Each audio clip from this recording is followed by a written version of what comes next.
Love is patient, love is kind, it does not envy, it does not boast, it is not proud, it does not dishonor others, it is not self-seeking, it is not easily angered, it keeps no record of wrongs.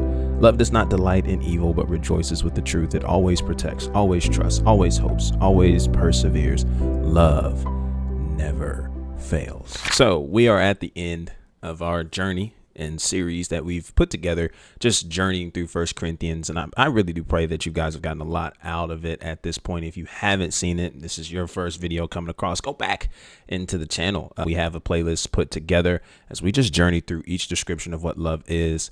And this is going to be serving as a basis for this channel, in learning to create healthy biblical relationships and connections with others, and understanding the power that this love possesses. I definitely want to say this loud and clear, to be cautious of how you're applying this text, how you're applying all the lessons and thoughts that we've granted in this series, and know that this is not something to apply to an abusive situation. If you are in an abusive relationship, verbally, physically, mentally, anything of that sort, this is not something to run to and apply. I need you to get up and go.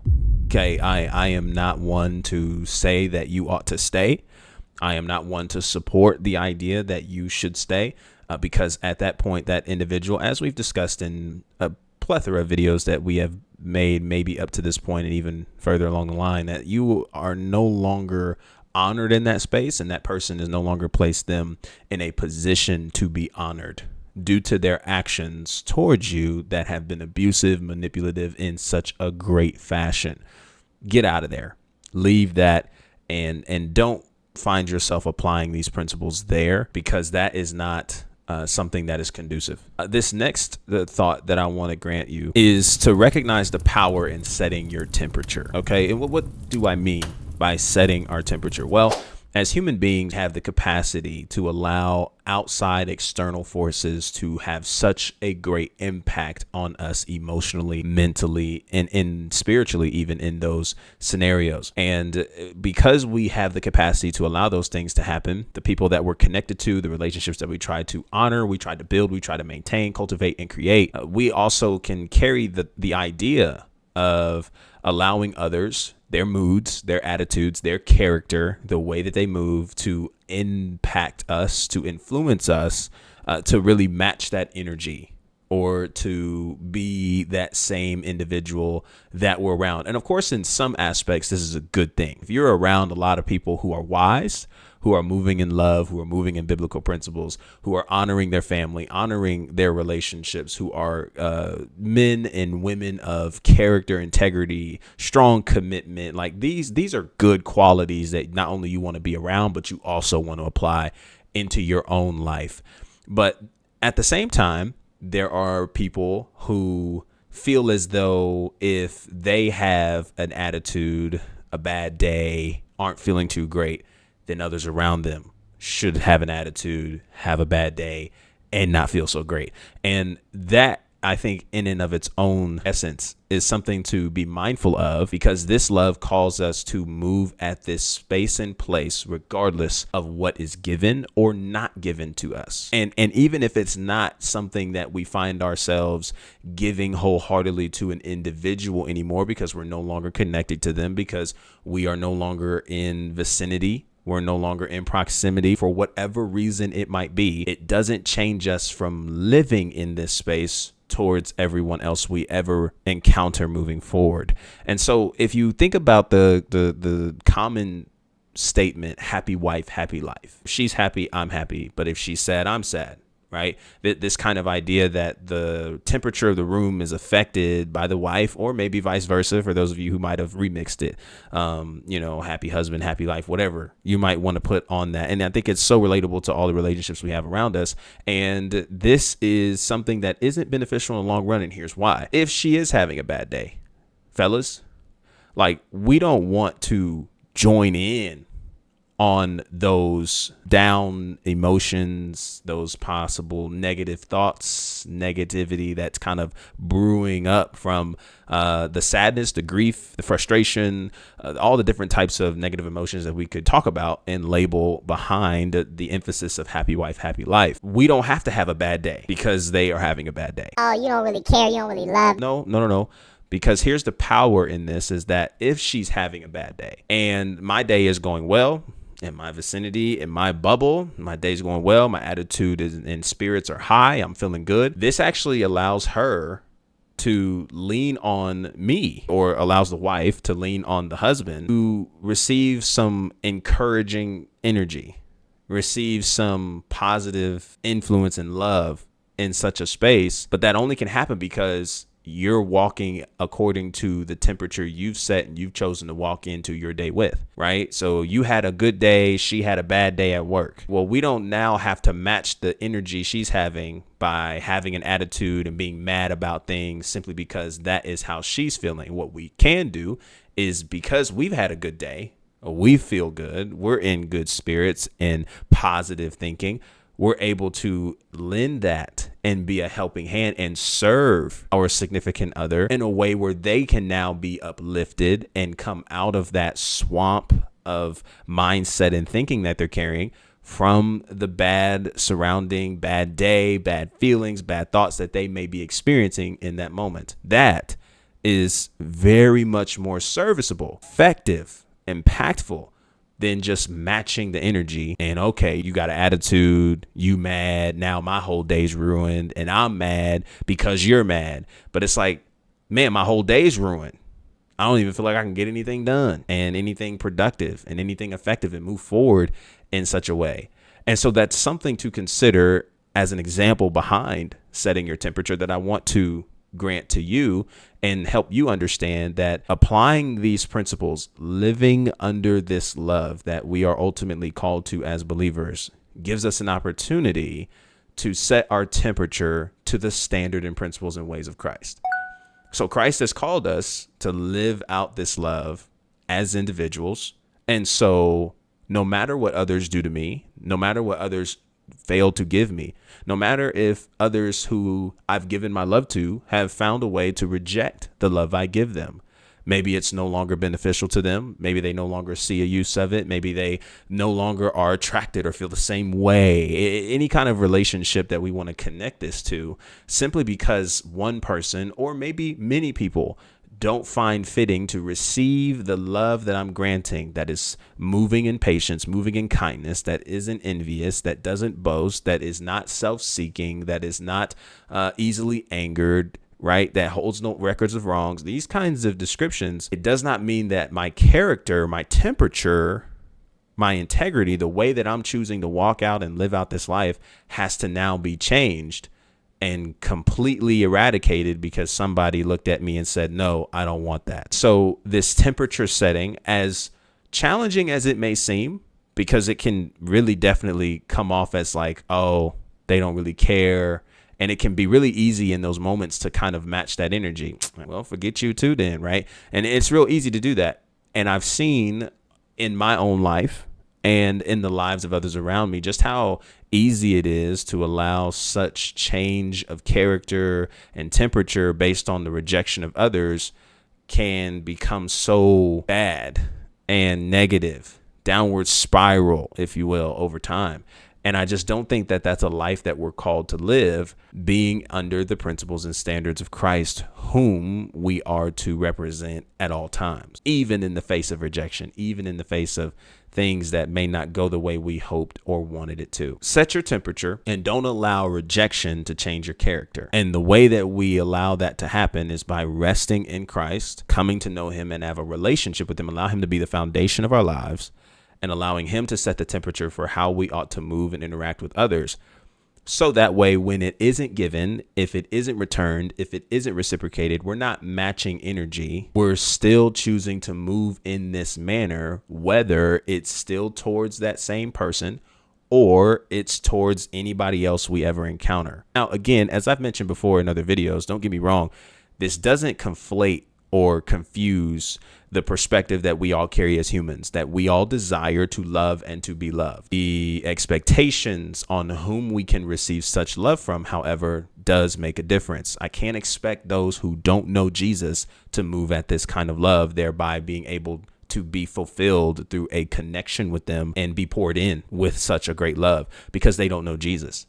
And might I add that because they don't know Jesus, they don't have a relationship with Jesus, they are incapable of loving at such a level, and thereby don't really know you as well as maybe you want them to, as well as maybe you hope for them to, because they don't know what's most important to you. So they don't know that you value what he says, his word, his standards. And so you can't expect such love to be given from people who don't move at such a level. But you can expect such love to be granted by those who truly, genuinely have a relationship with Christ. How do we determine those who genuinely have a relationship with Christ? Well, I can tell you where we can't tell. It's not through somebody who has Christian on their dating tag with the folding hands. It's not through somebody who has Christian in their bio or a Bible verse in their bio. Again, I'm not necessarily saying that those things are bad on their own, but we all know that the fruit of one's life is evidence of one genuinely walking, having a relationship with Christ. So that's what we should look for. That's the test. Is Christ evident in their life, how they treat others around them,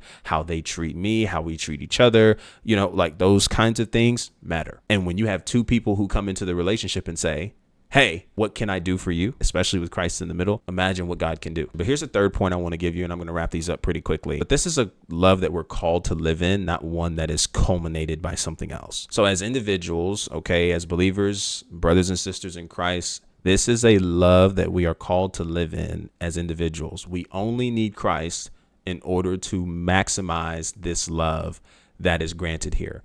We don't need a marriage. We don't need all these other kinds of things that maybe we want and we desire, which again, isn't a bad thing.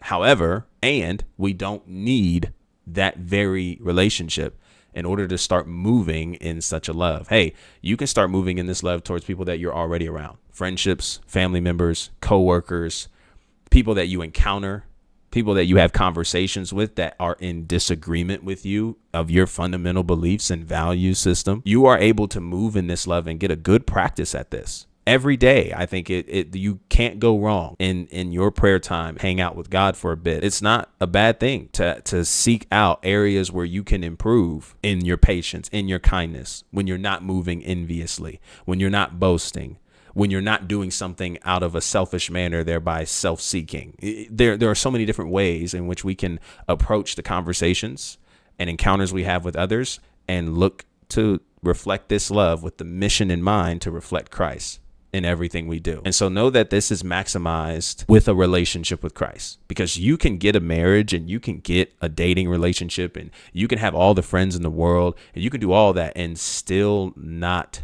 have everything you need. You can have the marriage and still miss out on Christ, on love, on what all of those things are, because finding this love is not in the marriage. Finding this love is in the person of Christ. He is the difference maker. He is the one that fulfills everything and gives us everything we need in order to be the right person for those relationships that we desire. The fourth point I want to give you is the challenge in this entire chapter and verse. And so the challenge that's presented in 1 Corinthians 13, again, just to keep in mind the context, of just in case y'all think I'm taking anything out of context, I definitely don't want you to think that. These, of course, Paul is addressing spiritual gifts. This love that he describes is all behind the usage of spiritual gifts. And we also at the same time cannot ignore that he gives us descriptions of what love is and what love is not. And the challenge behind this is actually our pride and selfishness. There's a lot of times as we journey through life that our pride and selfishness has a way of getting in the way from us being able to be available and loving to others in a way that they need it most in those moments. And I think in terms of relationships, whether it's dating, it's romantic, it's friendship, all those different types of relationships that we can create that are, again, centered and on truth and biblical and all those good things, we have to be willing to check our selfishness and check our pride at the door. Every day, it is an opportunity for us to die to ourselves when we are called to move in such a love. And it is something that we can't ignore. Otherwise, anytime pride and selfishness gets in the way, we are no longer able to put ourselves in the best position to move in this love. It now becomes all about us, what we want selfishly, putting ourselves first in the manner of excusing where everybody else is. We could care less. I don't care what you're looking for, what you need, what you want. It's all about me. And that is not where love rests. Love and selfishness cannot coexist. Love and pride cannot coexist. This love causes us to die to ourselves every day and be willing to serve others with such a love. And the way that we're able to do this is by executing on point number 5, which is the last point I want to give you, is allowing Jesus to be the foundation. I have a method that I've shared on this channel, especially if you are somebody who is looking to date. Dating market can be a little bit crazy, a little bit rough, especially nowadays. But this is something that I've found so useful for me that I pray is useful for you, not just in your dating life and in your romantic relationships, but in the relationships you look to carry with others in the future. By removing our selfishness. I'm not trying to get you onto no Eastern spirituality deal where I'm trying to convince you that you don't exist. The point is that it's not about us. We can't put ourselves at the center focus of the relationships that we're trying to build. That is the quickest way to frustration, the quickest way to misguided and miscommunicated expectations. That is the quickest way for relationships we create to fold and no longer allow us to move in this love. And then we just make everything about us, what we wanted or what we think we failed to do. We make somebody's separation from us about us somehow. And that leads to what? Great frustration, quickness to offense, a lot of the selfishness that starts to rise. Trust me when I tell you, I've literally walked through this journey myself. And it was so amazing how the longer I meditated on this text, I remained in prayer, I was able to actually see, oh my goodness, my selfishness is going crazy. And in some way, shape, or form, you almost want to feel entitled to hold on to it because you feel good, right? I got somebody to blame, but it doesn't do us any good in the end. So we want to remove ourselves from the center. They have some things going on too. And there are some important perspectives about them to consider that when we consider them and get an understanding about them actually could make the whole situation a whole lot more better and different than what we're trying to run away with through our false narratives and stories we're running with our minds because, hey, this didn't really happen the way we wanted it to. So remove ourselves from the center. Then as a result, we get an understanding. I get to ask questions, moving curiosity. I get to be able to put myself in a position to get to see where this person is, where they're currently at in life, where they're headed, why certain decisions were made the way that they were made. I get to move with greater curiosity and less condemnation. Think of Proverbs 4 verse 7. Wisdom is the principal thing. Therefore, get wisdom, and with all you're getting, get an understanding. There are so many things that I think we willingly possibly suffer through because we are not putting ourselves in positions to get the understanding we need. And clarity makes all the difference. Communication makes all the difference between something that we were running with in our heads and something that was actually true to the situation at hand. So I remove myself from the center focus. It's not about me.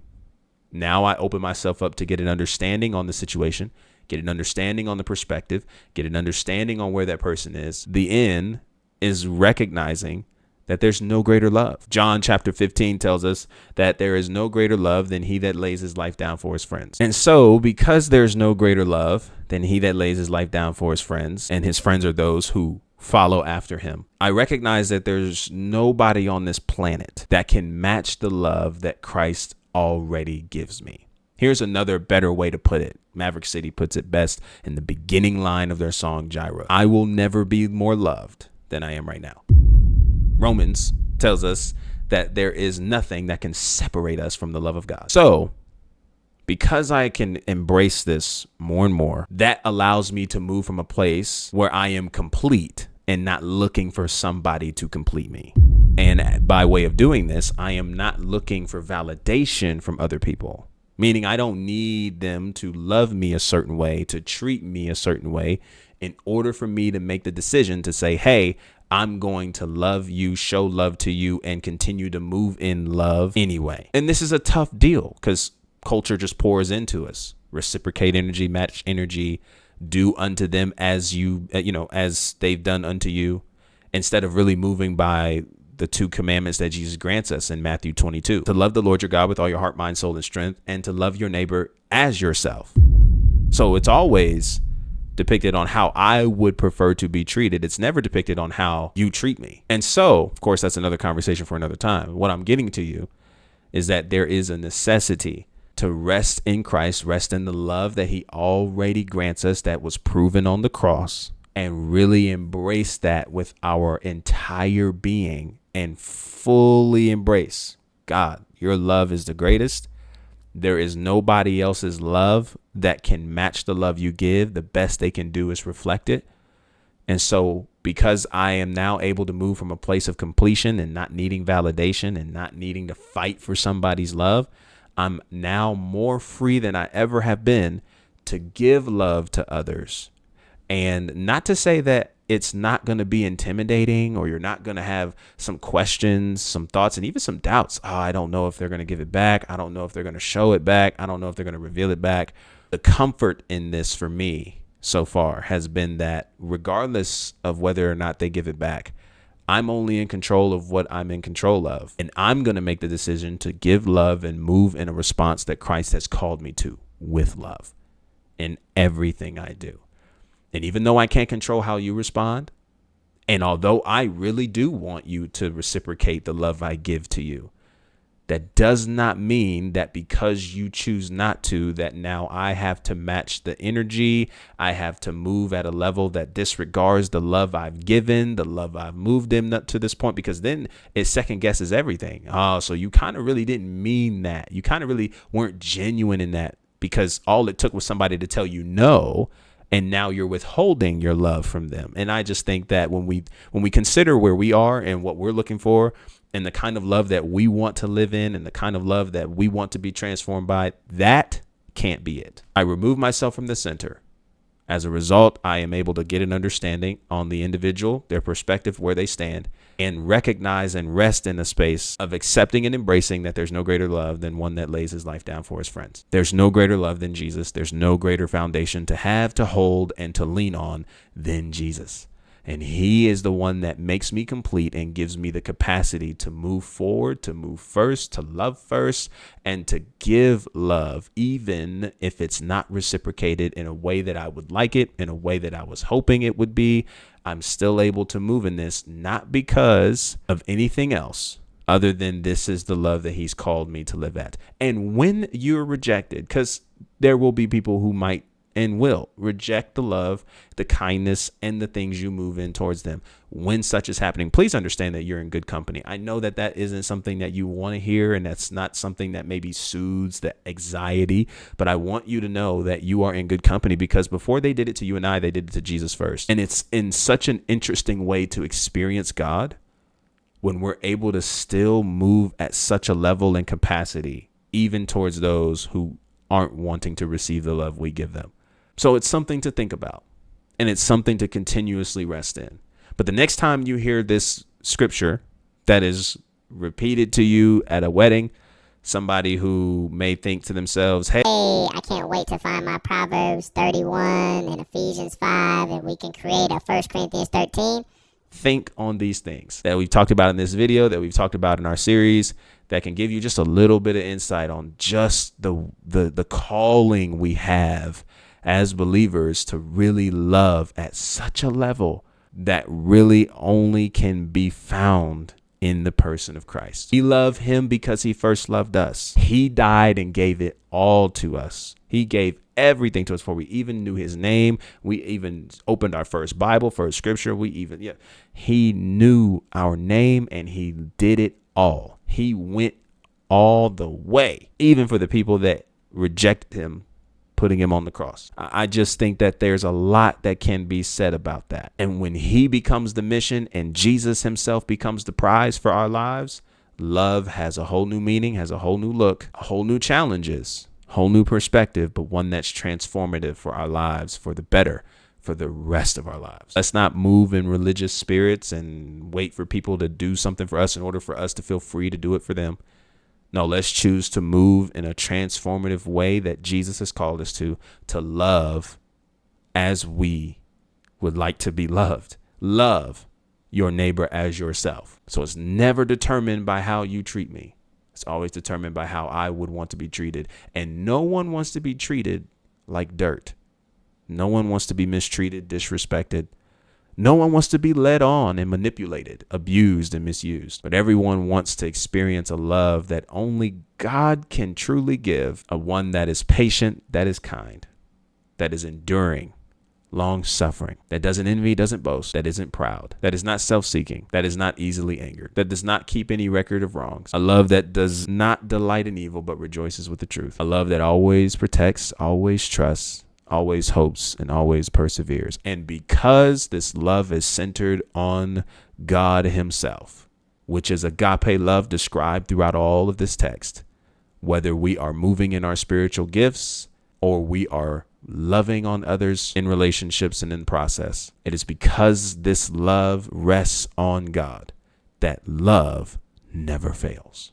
I appreciate you guys so much for tuning into this series. Hope you guys got a lot out of this one video, trying to sum up everything. And of course, go back into the playlist, check it out. If you like this and you want to see more, definitely subscribe. Share this with a friend. Turn on post notifications so you know the next time we're posting. And I can't wait to see you in our next conversation. As always, until our next conversation, be easy and be breezy, my friend. Peace.